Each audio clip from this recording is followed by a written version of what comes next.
예, 우리 옆에 계신 분들 우리 인사합시다. 모든 것이 하나님의 은혜였습니다. 예. 예. 그러니까 모든 것이 당연하게 된 게 하나도 없죠. 뭡니까? 하나님의 은혜로 된 것들입니다. 그걸 여러분들 꼭 기억하시고 살아가시는 은혜가 있기를 간절히 바랍니다. 그래야지 하나님의 역사가 여러분들로 통해서 계속해서 나타나시는 거예요. 모든 것이 하나님의 은혜입니다. 우리 6.25 전쟁을 혹시 여러분도 아십니까? 오늘 무슨 날인가 아십니까? 6.25 전쟁을 기억하십니까? 저는 몰라요. 저는 잘 모르지만 교과서로 통해서만 배웠고, 그리고 할아버지가 살아계실 때 한 번씩 이야기를 하셔요. 아버지도 이야기하시고. 그런데 다행히 제가 대구에 있었기 때문에 대구까지는 그렇게 저희가 사는 동네까지는 들어오지 않았고, 그래서 큰 어려움이 없었다. 그런데 막 하늘에서 비행기가 날아다니고 그렇게 할아버지 지금 돌아가셨지만 늘 이야기를 하셔요. 하시고, 그래서 전쟁이 참 무섭구나, 이 참상을 제가 들어서 알고 있습니다. 그래서 저도 이 6.25 전쟁을 잊지 않으려고 항상 이렇게, 우리 교회도 마찬가지고 6.25 전쟁을 잊어버리면 안 되잖아요. 그래서 설교 시간마다 6.25 때가 돌아오면 그렇게 제가 설교를 하려고 합니다. 잊지 말라고. 그런데 요즘 청소년들이나 청년들은요, 6.25 전쟁이 뭔지 관심조차 없습니다. 전혀 전쟁이 안 일어날 것처럼 그렇게 생각하면서 살아가야죠. 오직 자신밖에 몰라요. 자신. 요즘 현대인들의 가장 큰 병이 뭐냐? 자신밖에 모릅니다. 옆에 있는 사람들은 관심이 없어요.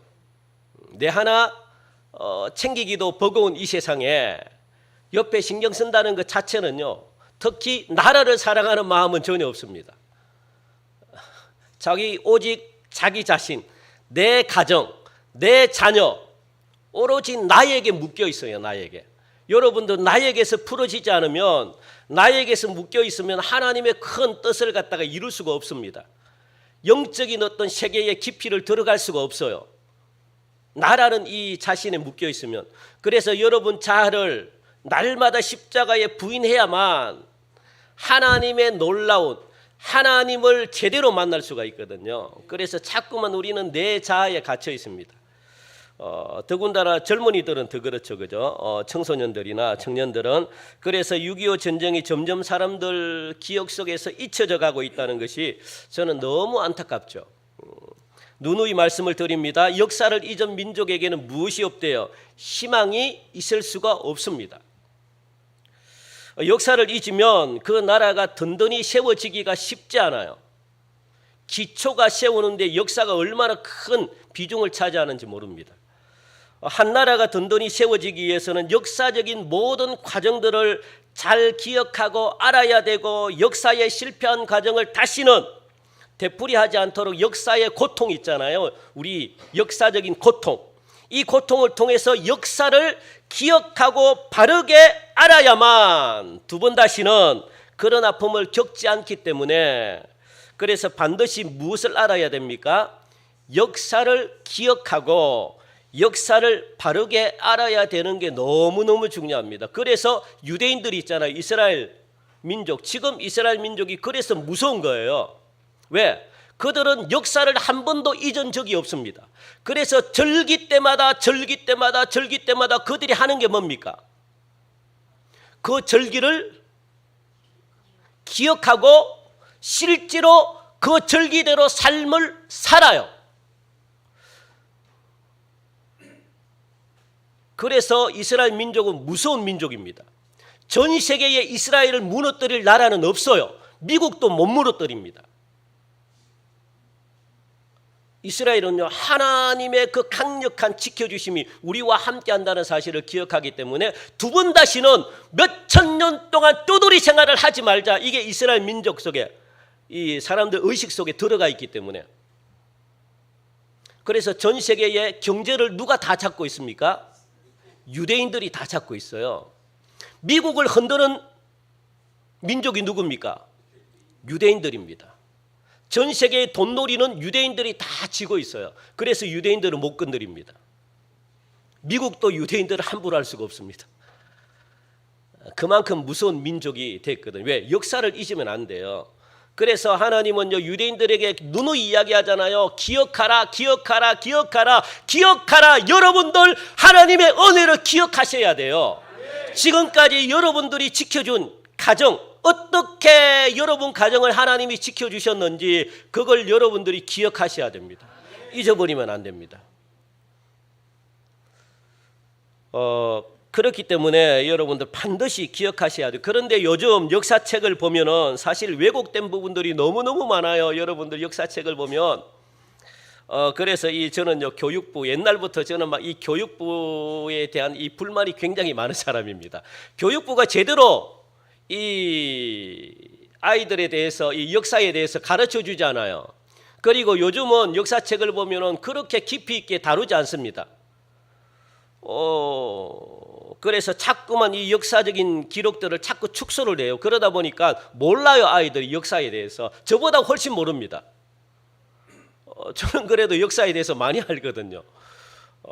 그런데 요즘은 TV를 보면 이게 역사에 대해서 너무 잘 가르쳐 주잖아요. 역사 선생님들이 그렇게만 학창시절 때 가르쳐 주셨다면 기억이 쏙쏙 그냥 들어왔을 텐데 왜 그렇게 힘들게 가르쳐 줬는지 모르겠어요. 그냥 너무 힘들게 그냥 막 외우지도 못하는 걸 갖다가 막 억지로 외우게끔. 그리고 여러분들 정치인들도 마찬가지입니다. 6.25를 이 북침이라고 이런 이 엉뚱한 소리를 하는 이 정치인들도 너무 많아요. 그래서 다시 한 번 더 우리들은 6.25 전쟁을 여러분들 기억해야 되겠다라고 생각해서 오늘 말씀을 준비했습니다. 왜 그럴까요? 자유 대한민국을 바르게 세우고 자유 대한민국을 지키기 위해서는 무엇을 알아야 됩니까? 역사를 알아야만 역사 위에 이 대한민국이 바르게 세워질 수가 있습니다. 그래서 좌로나 우로나 치우치지 않는 나라가 되는 거예요.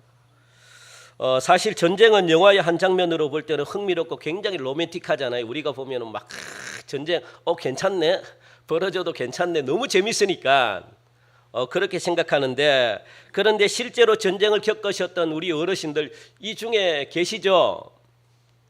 73세 이후에 사신 분들은 모두가 전쟁을 겪은 시대거나 전쟁 시절에 태어나셨던 분들이거나 그래요.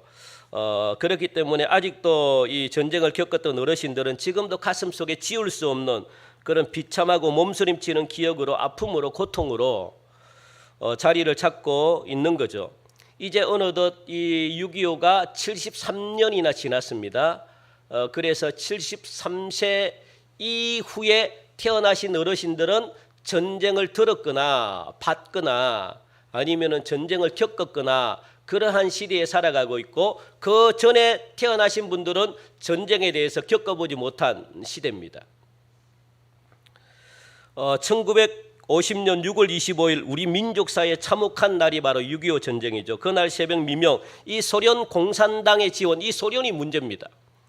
이 소련이 여러분들 동구권을 갖다가 다 장악했잖아요. 우크라이나, 지금 우크라이나도 장악하고, 그리고 동구, 그래서 구라시아라 그러잖아요. 그 구라시아를 다 장악하고 소련이, 그리고 마침내 어디까지 야욕을 부리느냐, 조그만 한반도 이 땅까지도 지금 막 그냥 이 소련이 그냥 탐내고 있는 겁니다. 그래서 북한을 부추기고, 또 이 중공, 그때 중공군도 공산화가 됐거든요. 공산화가 돼가지고 뭔가 한번 어디입니까? 동아시아, 이 동아시아, 한국이라는 이 한반도도 한번 이 우리 것으로 만들어 보자 이래가지고 뭐 야욕을 불태운 게 6.25거든요. 그래서 온갖 소련이 지원을 해주고, 그리고 중공군은 그때 막 이 참여하기 싫은데 소련이 막 그냥 참여해라 그래가지고 그냥 200만 명이나 되는 그 대군을 갖다가 그렇게 해서 일어난 전쟁이 바로 6.25입니다. 우리의 의지와는 상관없이 일어났던 전쟁이죠. 그로부터 3년간 한반도로 밀고 밀리는 전쟁의 참혹 속에서 온 나라가 여러분들 초토화가 되었습니다. 제2차 세계대전 이후에 최대의 격전지가 바로 어디냐? 한반도에 벌어진 6.25 전쟁이었습니다. 이 전쟁으로 인하여 도저히 말로 설명할 수 없는 그런 전쟁의 상처는 오늘도 이산가족을 낳았잖아요. 얼마나 많은 이산가족이 지금 1,000만 명이나 넘는 이산가족이 그때 헤어진 겁니다. 만날 수 있을 것이라고 생각했는데 지금 73년이나 흘렀는데도 만나지 못하는 거예요.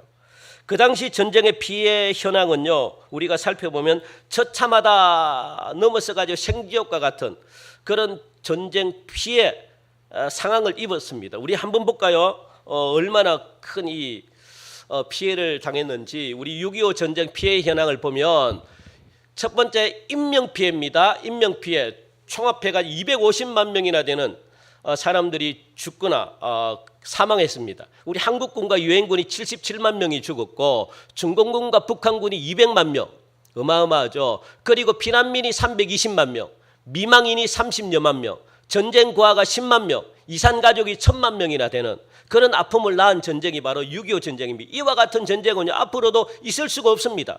지금 우크라이나 전쟁이 1년 좀 넘었는데 뭐 이렇게까지 안 돼요. 어림도 없습니다. 그리고 주요 장비가 얼마나 많이 파괴됐는지, 비행기가 한국군과 유엔군이 약 2,000대가 파괴됐고 북한군이 2,200대가 파괴됐고, 전차가 한국군과 유엔군이 800대가 파괴됐고 북한군이 1,200대가 파괴됐고, 개인 가옥이 60만 채가 파괴됐습니다. 산업시설 나라 전체 80%가 우리나라가 산업시설이 파괴됐어요. 그러면 여러분들 80%라는 것은 뭐냐면 도저히 국민의 생활 터전이 완전히 상실됐다는 거거든요. 나라로서는 일어날 수 없는. 그래서 사람들이 무엇이라고 했느냐? 대한민국을 바라보고 앞으로 200년간은 나라가 못 일어설 것이라고 전부 다 그렇게 예견했습니다. 일어설 수가 없어요. 80%가 여러분들 파괴가 되면 그 나라는요 일어설 수가 없습니다. 그런데 대한민국은 하나님의 은혜로 무엇을 이뤘습니까? 기적을 낳았다는 거예요. 기적을. 불과 50년 만에, 50년도 안 되는 그 짧은 시간 동안에 얼마나 왜 그럴까요? 제가 예전에도 한번 설교했죠. 왜 그렇게 빨리 우리나라가 회복이 됐습니까? 부모님들이 두 번 다시는 내 자녀들 무엇을, 이런 가난을 물려주지 말자. 부모님들이요 6.25 전쟁 끝나자마자 일어서 가지고 밥도 못 먹고 하루 종일 그냥 무엇을 했습니까? 나라를 살리자, 지기를 지고 폐허 같은 그 우리 대한민국 살리겠다고. 왜요? 내 자녀들은 두 번 다시 이런 아픔을 물려주지 말자. 그게 부모님 마음속에 있었던 거예요. 얼마나 열심히 여러분들 우리나라가 부모님들이 얼마나 열심히 밤새도록 그렇게 일하면서 일궈놓은 땅. 이거는요 기적입니다. 기적. 그래서 부모님들이 위대한 거예요. 그래서 대한민국을 보고 다들 놀라는 겁니다. 부모님들의 헌신입니다. 나는 비록 굶고 못 먹고 굶주리지만 내 자녀들은 굶주리는 세상에서 살게 하지 않겠다. 위대한 거잖아요. 그리고 재산, 총재산 우리 한번 볼까요? 총재산이 얼마나 피해를 입었는가? 우리 그 시절로 따지면 얼마입니까? 230억 달러.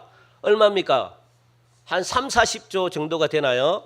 40조. 오늘날 따지면 한 몇백억 조 되겠죠. 몇백조.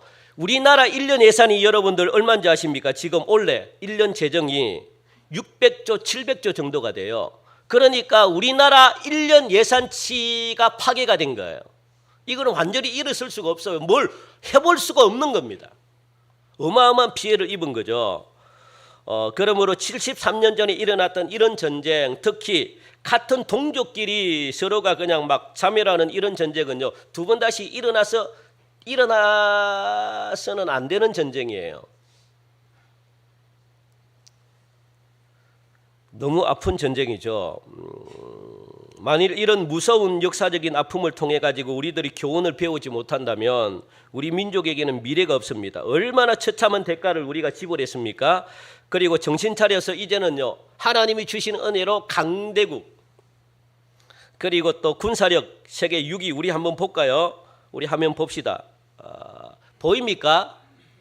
우리나라 이 국가통화기금 21년도 10월 달에 추정한 건데 우리나라가 세계에 몇입니까?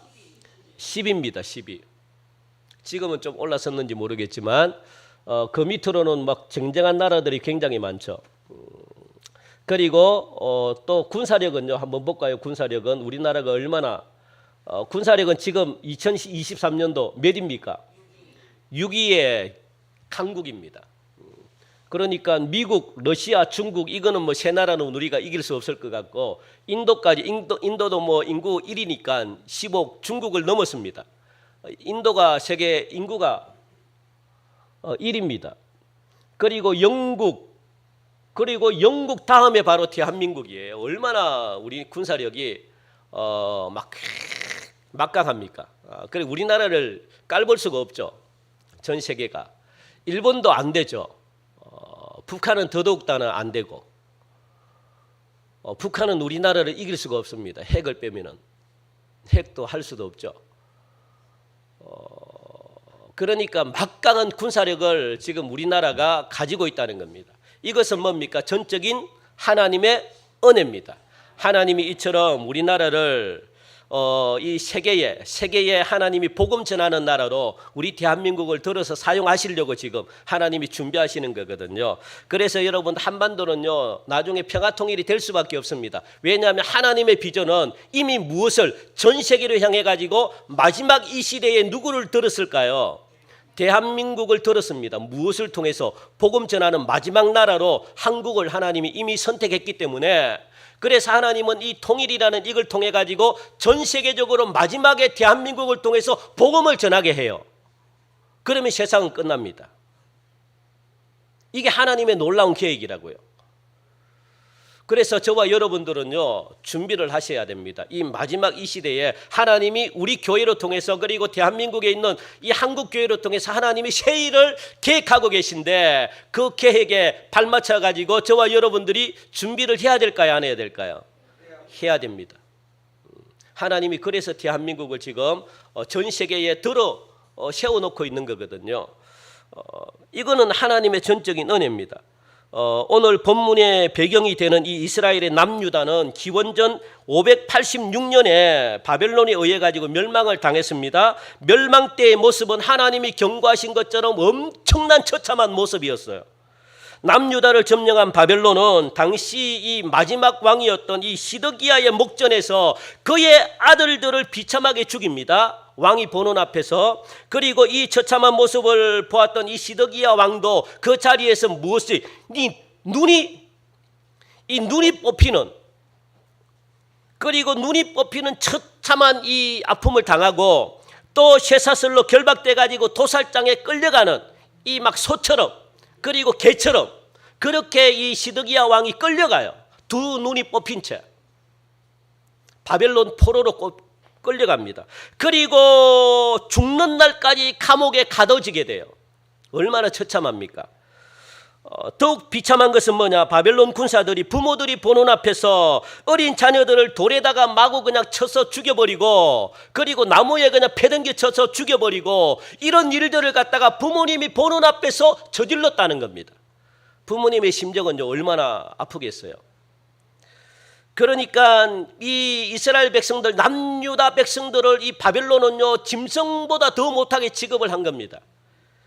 희망이라고는 찾아볼 수 없습니다. 그래서 바벨론 사람들이 무엇이라고 이야기했느냐? 야, 너희들이 믿었던 하나님, 너희들이 그렇게도 믿었던 하나님이 어디 있냐 지금? 그렇게 비웃음까지 조롱까지 받았던 그 얼마나 숨읍니까? 네가 믿는 하나님이 어디 있냐? 야, 기도해봐. 지금 여기서 구원해달라고 해봐. 얼마나 조롱입니까? 그런 조롱과 수모를 당했다는 거예요. 이런 절망 가운데 있는 백성들에게 가장 필요한 게 뭘까요? 뭐가 필요할까요? 예? 이런 민족에게 가장 필요한 게 뭐겠습니까? 하나님의 위로와 회복입니다. 회복. 그래서 하나님은 이사야 선지자에게 오늘 본문 1절 말씀 보니까 무엇이라고 이야기합니까? 우리 1절 한번 읽어볼까요? 시작. 너희의 하나님이 이르시되 너희는 위로하라, 내 백성을 위로하라. 그렇게 하나님이 이사야에게 말씀을 해주시는 겁니다. 어떻게 보면은 이 당시 바벨론의 포로 생활을 하던 이 남유다 백성들에게만 이 말씀이 필요할까요? 아니면은 이 말씀이 오늘날 저와 여러분들에게도 이 말씀이 필요할까요? 예? 동일하게 이 바벨론의 포로로 잡혀가 있는 남유다 백성들에게만 필요한 말씀이 아니라 동일하게도 우리가 현실 속에 살아가고 있는 저와 여러분들에게도 이런 위로의 말씀이 필요한 거죠. 여러분들이 살만하십니까? 어떻게? 예? 살아가기가 괜찮으십니까? 평안하십니까?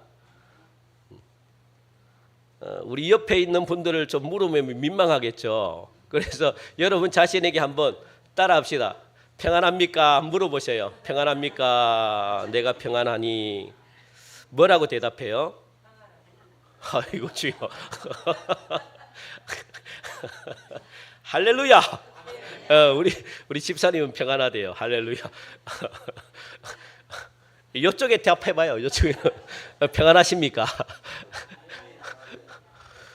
주여. 확연히 달라요. 우리 저에게 물어보세요. 아니요. 저도 평안 안 합니다. 왜요? 진짜 진짜입니다. 그래서 이 현실을 살아가는 저와 여러분들에게도 무엇이 필요합니까? 하나님의 위로, 하나님의 회복이 모두가 필요한 존재들입니다. 제가 몇 년 전에 이 캄보디아에 다녀왔잖아요. 우리 교회도 캄보디아 다녀왔죠. 제가 캄보디아밖에 안 다녀왔기 때문에 캄보디아밖에 이야기할 게 없어요. 저를 좀 보내주세요. 어디를 보내주고? 캄보디아로 또? 저 한번 유럽으로 좀 보내주세요. 유럽으로. 캄보디아 갔는데 여러분들도 캄보디아 다녀오셨죠? 캄보디아 가면은 가장 기억나는 게 뭡니까? 캄보디아라는 이 나라. 뭐가 기억날까요? 예? 다녀오신가 봐요.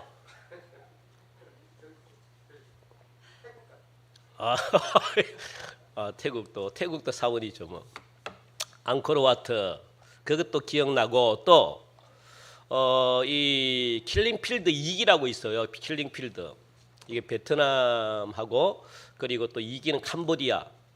이 킬링필드가 유명하잖아요. 이 킬링필드가 뭐냐면 참혹 학살입니다. 학살, 대학살을 말하는데 저는 여기를 다 갔다 왔거든요. 이 앙코르와트도 갔다 왔고 그리고 또 이 우리나라의 서대문 형무소처럼 사람을 고문하고 사람을 죽이고 그리고 또 막 이렇게 하는 곳이 굉장히 처참해요. 우리나라보다 더 처참합니다.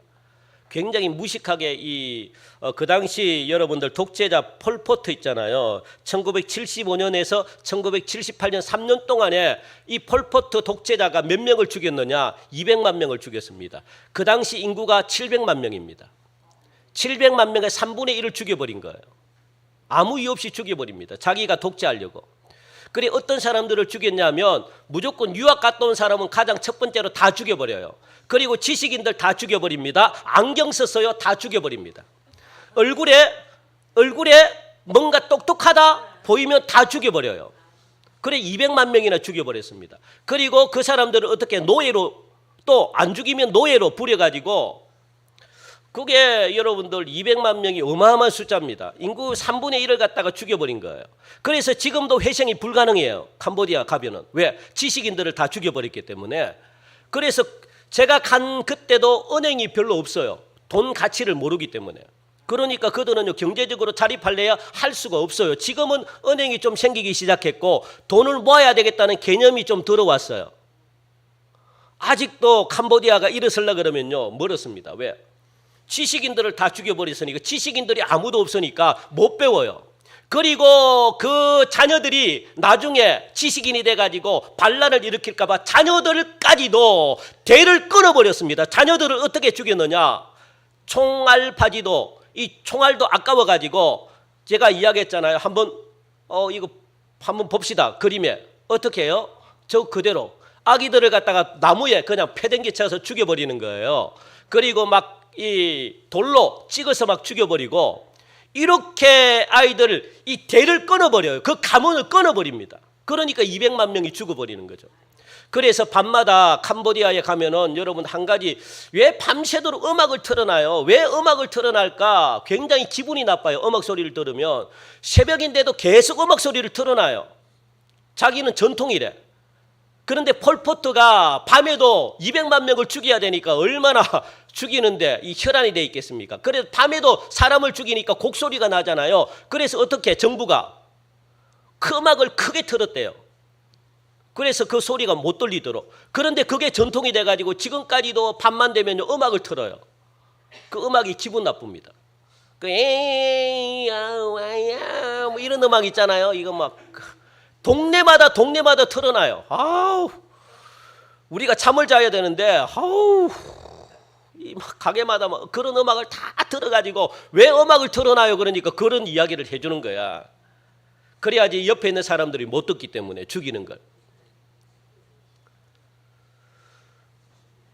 이 바벨론이라는 이 민족이 이스라엘을 이렇게 죽였다고, 이것보다 더 잔인하게 죽였다고요, 여러분들. 이게 전쟁의 참혹한 현실입니다. 이거보다 더 심각하죠. 그래서 우리들은 매일 매순간 하나님의 은혜가 아니면 살아갈 수가 없는 존재들임을 여러분들 고백하셔야 됩니다. 그렇기 때문에 이 시간 여러분들 예배를 통해 가지고 하나님의 은혜와 위로를 받기 위해서 이 자리에 나와서 하나님 앞에 예배를 드리는 거잖아요. 왜? 내가 힘드니까, 내 힘으로 살아갈 수가 없으니까, 내가 생각하지 못했던 그런 어려운 일들이 돌발적으로 일어나니까, 나의 힘으로 안 되는 것들이 너무 많으니까, 그래서 예배를 통해서 하나님의 도우심을 구하기 위해 이 자리에 여러분들이 나오신 줄 믿습니다. 그래서 위로를 받으셔야 돼요. 이 위로 없이는 우리는 한시도 살아갈 수가 없습니다. 하나님이 우리를 회복해 주지 않으면 여러분들은 한시도 편안하게 살아갈 수 없는 나약한 존재임을 여러분들이 오늘 이 시간 고백하시기 바랍니다. 그런 자에게 하나님의 위로와 은혜가 넘쳐나죠.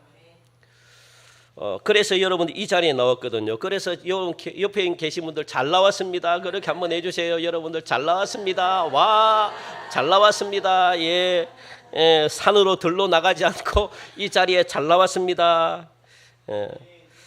그런 고통 가운데서 우리 하나님은 참된 위로의 하나님이 되십니다. 어찌 보면 여러분들 산다는 자체가 고통인데, 그죠? 그런데 우리는 이 세상을 살아가면서 고난과 고통 없이는 살 수 없는 존재예요. 왜냐하면 죄가 있는 한 여러분들, 이 죄 때문에 우리는 고통을 받아야 돼요. 이 죄 때문에 우리는 고난을 받아야 됩니다. 죄가 해결되지 않으면 죄의 대가는 잔혹하기 때문에 죄의 대가는 반드시 여러분들이 받으셔야 돼요. 그런데 이 세상은 어떻게, 누가 지배를 합니까? 이 세상의 주인은 누굽니까? 네? 이 세상의 주인은 누굽니까? 이 세상은 누가 장악하고 있습니까? 예? 예. 한 3번 정도 물어보면 답이 바뀌더라고. 누가 장악합니까? 예? 예? 주여. 자, 따라합시다. 줏대를 갖자. 예? 제가 3번을 이야기한다고 해서 답이 바뀌면 됩니까? 자, 다시 한 번 묻겠습니다. 이 세상은 누가 장악하고 있습니까? 예? 예? 진짜요? 정말? 그렇죠. 자, 시간이 빨리 갑니다. 시간이 없어야 재밌는데 이게 참. 자, 세상은 누가 장악하고 있느냐? 세상의 주인은 사탄입니다. 사탄. 이 세상 예, 이 사탄이 세상을 장악하고 쥐고 있기 때문에 이 사탄이 쥐고 있는 한 이 세상은요 평안할 수가 없어요. 그 사탄이 장악하고 있다는 것은 죄가 있다는 건데 이 죄가 있는 한 여러분들이 상처를 안 받을 수가 없습니다. 아픔을 안 당할 수가 없어요. 고난을 안 당할 수가 없습니다. 고통을 안 받을 수가 없어요. 왜? 죄의 대가는 뭡니까? 잔혹한 것이기 때문에, 죽음이기 때문에 죄의 대가는 반드시 여러분들이 받으셔야 돼요. 그래서 우리가 뭐 하자는 겁니까? 죄를 회개하자 그러잖아요. 회개하자. 그래서 계속 회개를 강조하잖아요. 왜? 회개하지 않으면 여러분들이 고통스러우니까, 회개하지 않으면 여러분들이 힘드니까, 여러분들이 아픔을 당하니까, 그래서 하나님께로 나오는 게 회개잖아요. 하나님 잘못했습니다.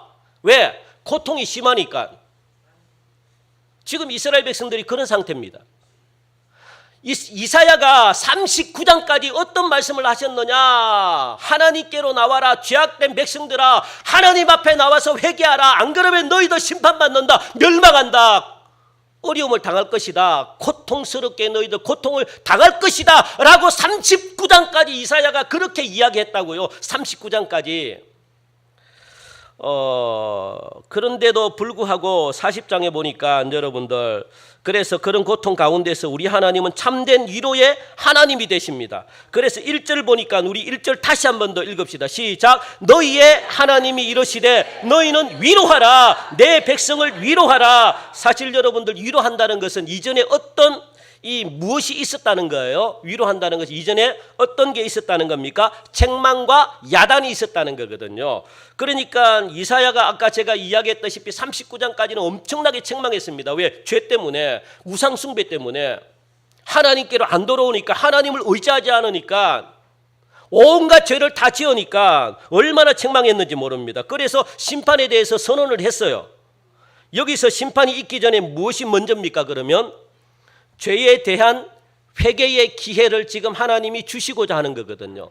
죄를 대해서 회개하라. 그러면 어떻게 해요? 위로받을 것이다. 그러면 회복될 것이다 라고 지금 분명히 말씀하고 있습니다. 그래서 죄를 고백하고 회개하면, 즉 하나님께로 돌아오면 무엇을 회복시켜 줄 것이다 라고 그렇게 말씀하시는 거예요. 회복시켜 줄 것이다 라는 메시지가 예언서의 공통된 메시지입니다. 그래서 지금도 죄악에 대한 회개를 선포한 후에 하나님은 이사야로 통해 가지고 이제는 내 백성을 위로하라, 그렇게 지금 말씀하고 있거든요. 왜요? 하나님은 구원의 하나님이시기 때문에 그렇습니다. 하나님은 심판의 하나님이 아니셔요. 여러분 그거 아셔야 됩니다. 하나님은 심판하는데 온갖 집중되어 있는 분이 아닙니다. 하나님은 심판보다 무엇하기를 원하시는 분입니까? 우리를 구원하시기 원하시는 분이거든요. 그래서 예수님을 이 땅에 보내신 거죠. 우리는 여기서 하나님이 어떤 분이고 하나님께서 어떤 구원을 이루시는가 하는 것을 갖다가 여러분들은 아셔야 되는 거죠. 우리 하나님은 모든 저주로부터, 모든 아픔으로부터, 모든 절망으로부터 회복시키시고 영원한 하나님의 나라에 들어가게 하시는 분이 누굽니까? 우리 하나님이십니다. 그 여러분들을 살리기를 원하시는 거예요. 어디로? 영원한 하나님의 나라. 그래서 그곳에서 뭐 하는 겁니까? 하나님이 주시는 풍성한 복을 이 땅에서도 여러분들이 받기를 원하시는 거예요. 아멘. 예. 하나님은 여러분들을 가난하게 살기를 원하실까요? 하나님이 여러분들을 갖다가 고통스럽게 살기를 원하실까요? 하나님이 여러분들을 그냥 힘들게 살아가기를 그걸 원하실까요? 아닙니다. 하나님은 그걸 회복하기를 원하신다는 거예요. 원래의 상태로. 원래의 상태가 어떤 상태입니까? 하나님이 왜 우리를 만드셨어요? 만드신 이유가 뭡니까? 왜 하나님이 가지고 있는 풍성한 삶을 어떻게 해요? 누리라고. 누려서 뭐하라고? 하나님의 영광을 여러분들로 통해서 나타내라고. 그래서 믿지 않는 자들이 여러분들 잘 사는 모습을 보고, 풍성한 삶을 누리는 모습을 보고, 믿지 않는 사람들이 무엇하라고요? 하나님이 정말 살아 계시구나. 그것을 안 믿는 사람들이 입으로 고백하게끔, 이게 뭡니까? 하나님의 영광입니다. 영광. 그래서 여러분들이 잘 돼야 되는 거예요. 잘 되는 모습을 통해서 안 믿는 사람들이 무엇을 하나님이 살아계심을, 그렇죠, 알게 되는 거예요. 하나님이 정말 살아계시구나. 그런데 우리가 맨날 그냥 깨재재하게 그냥 우리가 맨날 그냥 막 이 힘들게 살아간다면 안 믿는 사람들이 여러분 믿고 싶겠습니까? 예? 한번 딱 깨놓고 이야기합시다. 저 같아도 안 믿고 싶어요. 저는 그냥 하나님을 떠나고 싶어요. 그냥 막 목사가만 아니면 저는 진짜 정말 떠나고 싶어요. 왜요? 안 믿으나 하나님을 믿으나 안 믿으나 변화된 게 없는데 뭐하러 하나님을 믿습니까, 여러분들? 시간 아깝게. 그렇지 않습니까? 아니, 여러분들 정말로 한번 생각해 보세요. 내가 평생을 하나님을 믿었는데 나에게 변화된 게 하나도 없어요. 왜 믿어요? 한번 묻고 싶어요. 네? 우리 교회는 없잖아요. 그래서 여러분 대답 못하는 거잖아요. 옆에 계신 동네, 옆에 계신 교회 성도들에게 한번 물어보세요. 왜 믿습니까? 라고 한번 물어보세요. 그럼 저거 미쳤나? 그렇게는 하지 마시고 여러분 자신에게 한번 물어보세요. 내가 왜 믿어야 되나? 여러분들 제일 중요한 삶이 변화가 있어야 됩니다. 변화가 없으면 하나님이 마음 아파하신다는 거예요. 마음 아파하신다. 그래서 하나님은 뭐 회복시키시고 위로하시고 무엇하자는 겁니까? 여러분들을 통해서 영광을 드러내기 위해서 그렇게 하신다는 거거든요. 저는 올해 들어가지고 이 하나님께서 저에게 주시는 마음은 뭔가 하면은 하나님의 새 일을 시작하시겠다라는 마음을 갖다가 저에게 강하게 하나님이 주십니다. 그렇다면 하나님의 새 일은 어떻게 시작이 되는가 하는 거예요. 하나님의 새 일. 새로운 일은 어떻게 시작이 되는가? 하나님을 새롭게 알게 되면서부터 시작이 되는 거거든요. 하나님을 여러분들이 따라합시다. 하나님을 새롭게 알자.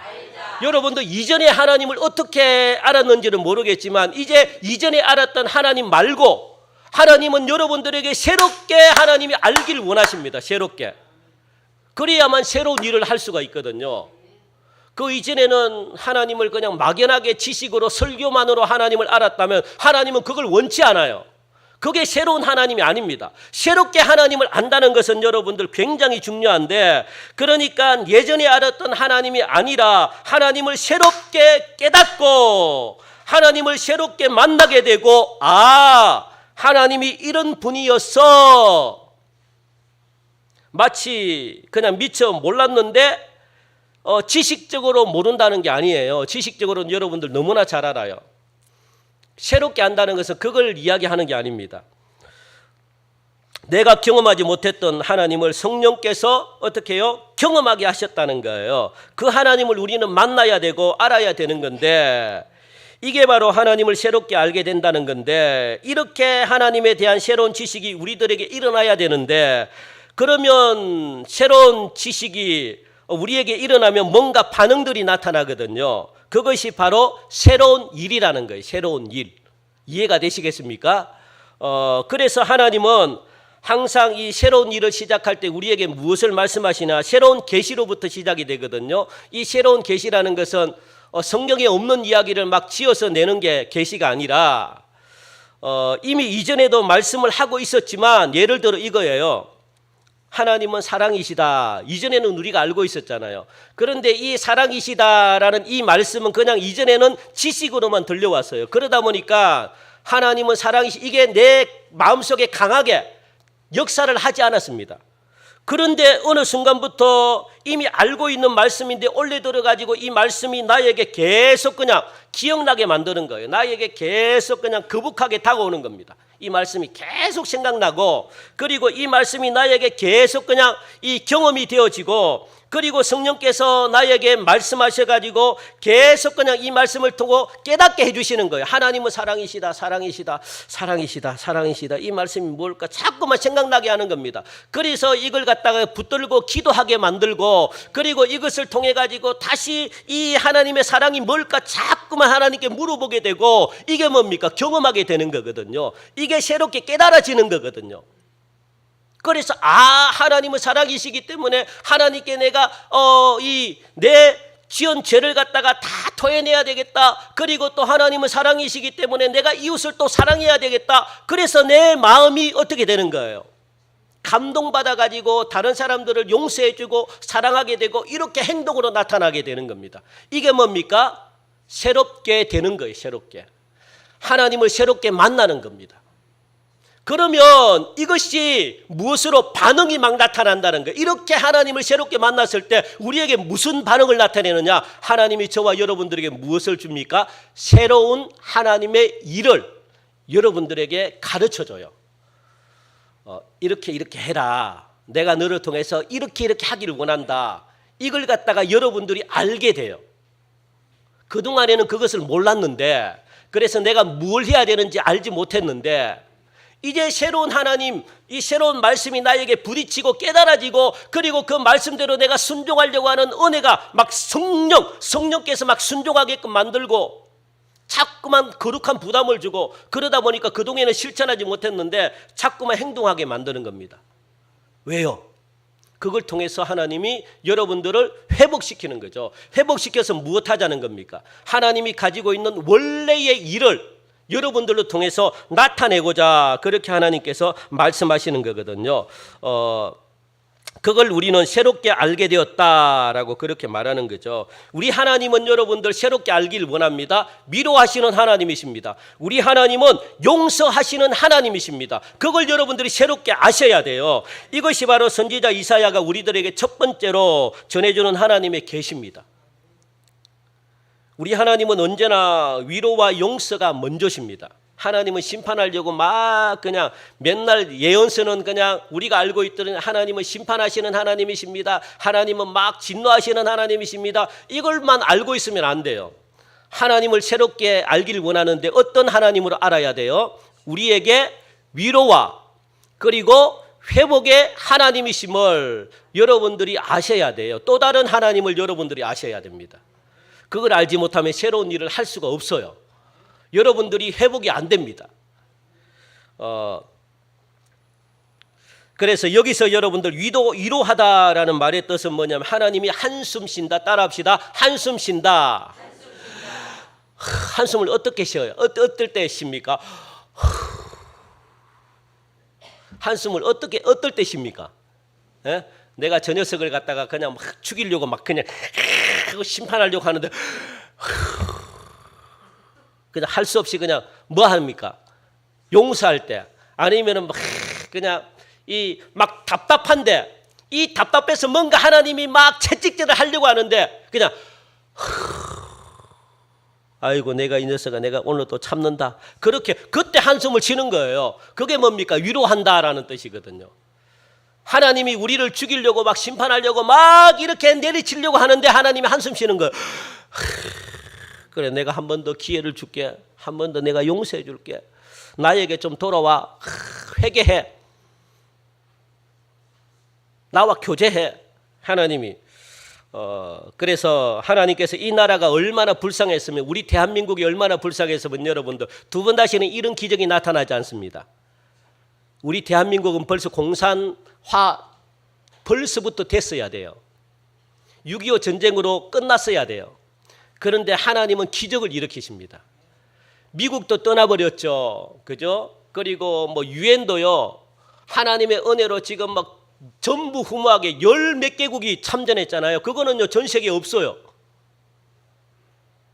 심지어는 저 아프리카도 우리나라를 돕겠다고 참전했다고요. 이거는 하나님의 놀라운 역사입니다. 그때 이 모스크바 그때 이 소련만 참석했으면 여러분들 유엔 못 통과됐습니다. 그러니까 하나님이 한숨을 쉬는 거예요.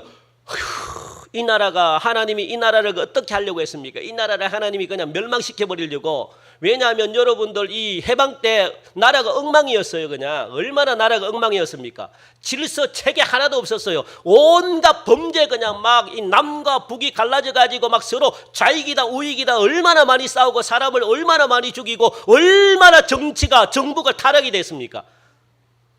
엉망이었어요. 엉망이었어요. 엉망인 나라를 하나님이 무엇을 통해서 전쟁을 통해서 못하겠다는 거예요. 위로하시고 회복시켜 주시겠다고 하나님이 놀라운 계획을 가지고 계신 거예요. 그래서 전쟁이 일어난 겁니다. 왜? 전쟁을 통해서 새롭게 하시겠대요. 새롭게 하나님이 한숨을 쉬는 거예요. 그만큼 하나님은 대한민국을 사랑하고 계신다는 거예요. 놀랍죠.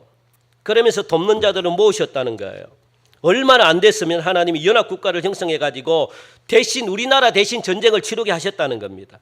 이처럼 하나님께서 불쌍히 여기셔서 뜻을 돌이키신 게 뭡니까? 한숨 쉬는 거예요. 위로하시는 겁니다. 하나님의 뜻을 돌이키신 거예요. 전쟁이라는 이 아픔을 통해서 심판을 하셨지만 하나님의 본심은 뭡니까? 진짜 대한민국이 멸망하기를 원했을까요? 아닙니다. 계속 타락한 길로 가면 안 되니까 하나님이 채찍질한 거죠. 이것이 하나님의 본심이라는 사실을 여러분들 이걸 아셔야 돼요. 그래서 우리들은 하나님의 한숨 소리를 들을 줄 알아야 되는 거거든요. 그래야지 위로를 받을 수가 있습니다. 1절이 바로 우리 하나님의 본심임을 여러분들 말씀해 주고 있거든요. 하나님의 본심은 위로하기 원하시고 회복하기를 원하시는 하나님이심을 여러분들 기억하시고, 죄는 2절을 보면 두 가지 결과를 가지고 옵니다. 첫째는 죄는 노역의 때를 겪게 하고, 죄를 지으면 여러분들 반드시 노역의 때를 겪어요. 엄청난 고난에 여러분들 시달립니다. 그래서 죄를 회개하셔야 돼요. 죄를 회개하지 않는 가정은 날마다 어려움을 당합니다.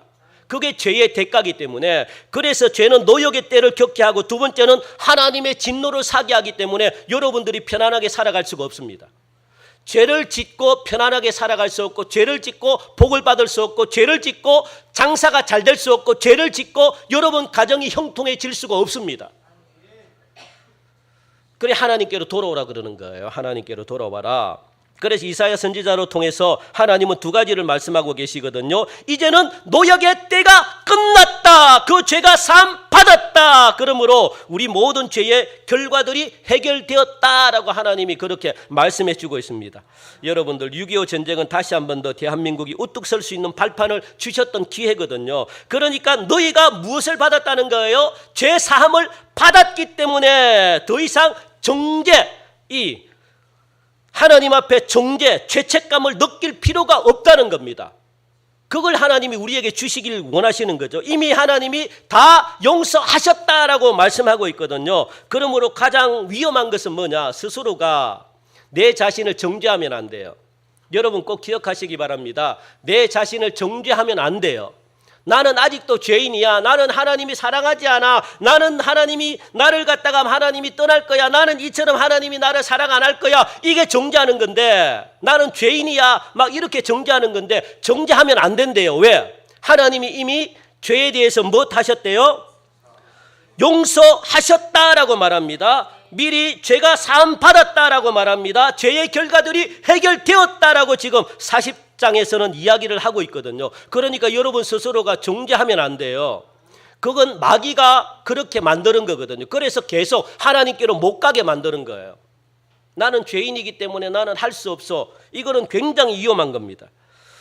이제 하나님의 은혜로 자비하심으로 모든 과거가 청산되었다라고 지금 말씀하고 있습니다. 할렐루야! 여러분들, 그러므로 하나님이 행하시는 새 일은 먼저 과거를 청산하는 것으로부터 시작이 되는 거예요. 그런데 하나님이 이미 과거를 청산해 주셨다. 그래서 여러분들은 무엇하면 됩니까? 감사합니다. 감사합니다. 하나님 찬양합니다. 이렇게 하면 되는 거예요. 여러분들 감사합니다. 그리고 또 죄를 지었으면 회개하면 되는 거거든요. 하나님이 다 이미 청산했기 때문에 내가 지은 죄만 회개하면 더 이상 마귀에게 끌려다닐 필요가 없습니다. 마귀에게 속지 않습니다. 여러분들 그걸 꼭 기억하시기 바랍니다. 마귀에게 더 이상 마귀의 소리를 들으면 안 돼요. 그래서 과거의 노역이 다 끝났대요. 과거의 대가, 아픔 다 지불했대요. 그러니까 여러분들 이제 하나님에 대한 새로운 일을 갖다가 여러분들 준비하시고, 그래서 고난 우리들이 잊어서는 안 되지만 이 고난을 밑거름으로 해가지고 하나님을 새롭게 새 일을 행하시겠다. 하나님이 회복의 은혜를 우리에게 주셨다는 것 꼭 여러분들 기억하시고, 그래서 4절 5절 말씀 보니까 우리 읽고 우리 끝냅시다. 시작. 골짜기마다 도두어지며 산마다 언덕마다 낮아지며 고르지 아니한 곳이 평탄하게 되며 험한 곳이 평지가 될 것이요 여호와의 영광이 나타나고 모든 육체가 그것을 함께 보리라. 이는 여호와의 입이 말씀하셨느니라. 아멘. 이제 4절부터 있는 모든 고통과 아픔들이 다 이제 평지가 될 것이다 라고 그렇게 말씀이 회복시켜 주실 것이다. 그래서 하나님의 영광이 여러분들로 통해서 나타나게 될 것이다. 우리 하나님은 이 고난의 역사를 밑거름 삼아 가지고 평화통일이라는 이 보문을 캐내서 전 세계에 복음을 전하게 하실 새로운 계획을 하나님이 가지고 계십니다. 우리 교회에 하나님이 새로운 일을 가지고 계십니다. 우리 교회 무엇을 통해서 건축이라는 이걸 통해 가지고 하나님은요 이 지역에 정말 소외되고 가난하고 영적으로 갈 길 몰라 방황하는 수많은 영혼들을 갖다가 하나님이 여러분들로 통해서 하나님이 우리 교회로 부르십니다. 그러면 여러분들이 해야 될 게 뭘까요? 내 영이 먼저 깨어서 내 속에 하나님의 생명을 담아서 그 오는 사람들을 영적인 생명으로 여러분들 살려야 될 책임이 누구에게 있을까요? 저와 여러분들에게 있다는 것 꼭 기억하시고, 여러분들 이런 하나님을 만남으로 여러분들이 있는 마음에 있는 무거운 짐들 다 내려놓고 하나님께 위로받고 그리고 회복되어서 내 속에 생명, 따라합시다. 생명이 여러분 이 내 속에 살아야 됩니다. 그래야지 생명이 있어야만 생명을 살릴 수 있기 때문에 그래요. 그래서 이 일을 갖다가 우리가 지금부터 기도하면서 감사하면서 그렇게 새 일을 준비하여 이 지역에 죽어가는 수많은 영혼들을 여러분들이 다 깨우시는 그런 교회 되시기를 주님의 이름으로 간절히 축원드립니다. 하나님 참 감사합니다. 오늘도 귀한 말씀 우리에게 주셨습니다. 하나님은 우리의 지난 날 기억하지 않는다고 말씀합니다. 그런데 우리가 하나님께로 돌아오지 않는 한 우리가 그 죄에 대한 대가는 받을 수밖에 없습니다. 하나님, 이제 하나님 앞에 회개하고 고백하고 하나님 잘못했습니다라고 이렇게 하나님께 돌아오니 주여 새 일을 행하여 주시고 우리를 준비시켜 주시사 이 시대에 하나님의 위대한 일을 감당해 드림으로 죽어가는 수많은 생명 살리는 주의 복된 자녀에게 축복하여 주옵소서. 감사하며 예수님의 이름으로 기도하옵나이다. 아멘.